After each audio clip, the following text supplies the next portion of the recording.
Hozir sizlar bilan ijtimoiy tarmoqlarda keng muhokamalarga sabab bo'layotgan bir nechta videolarni tomosha qilamiz. Izohlarda fikrlaringizni qoldiring.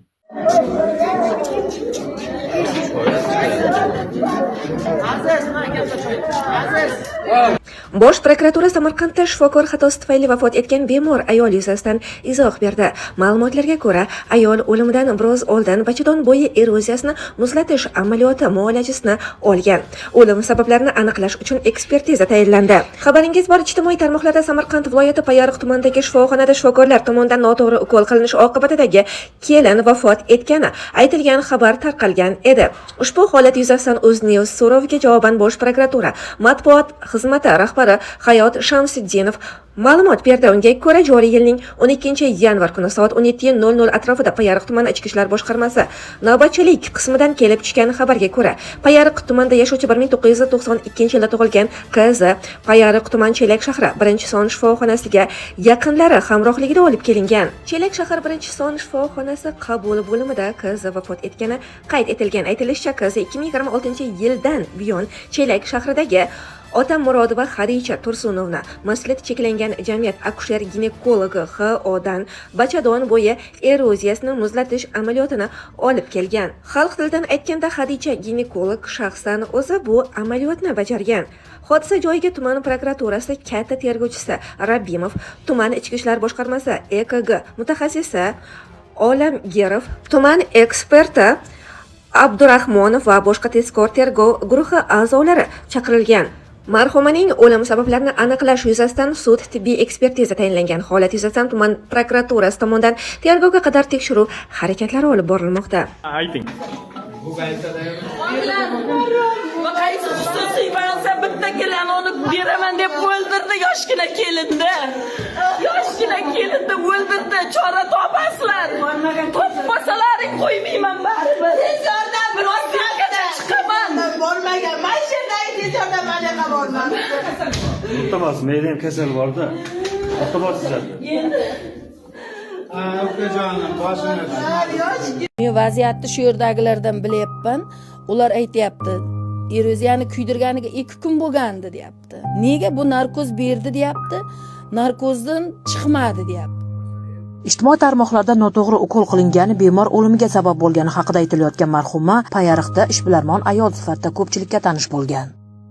U tug'ilgan kunni xorijda o'tkazishni rejalashtirib, bir haftadan beri xususiy klinikaga muolajaga qatnayotgan bo'lgan. Chetga uchib ketmoqchi edikda, shungacha oxirgi licheniyamda olayapman dedi. Ovalay deb qildidan ketdi. Ertalab mashinada o'zi bolalarni maktabga jo'natib yuborib, o'zi haydab chiqib ketdi. Oxirgi muolajalardan keyin ahvoli og'irlashgan. Bu haqida bemorni ko'rishga borgan ishchilar birinchi xabar topgan va yaqinlariga xabar bergan. Ukol qildim deyapti, salgina dedi, narkoz ko'p berib yubordim dedi. Lidokayinni dedi, ko'proq berib yubordim dedi. Lidokayin qildim dedi. Endi menga to'g'risini aytmayapti. Yaxshi hozir turib ketadi dedi. Vaziyat juda ham og'ir. Turib ketgan ahvolda emas. Umuman hech narsasi yo'q. Meni ishchilarim bechoralar yuragini bitib yotgan ekan borsam. Apparat hech narsa yo'q, hech narsa. O'zidan qusyapti ekan. Qo'limda tiqtimdan iliklarni oldim. Bansaga olib boray Shavkat aka dedi.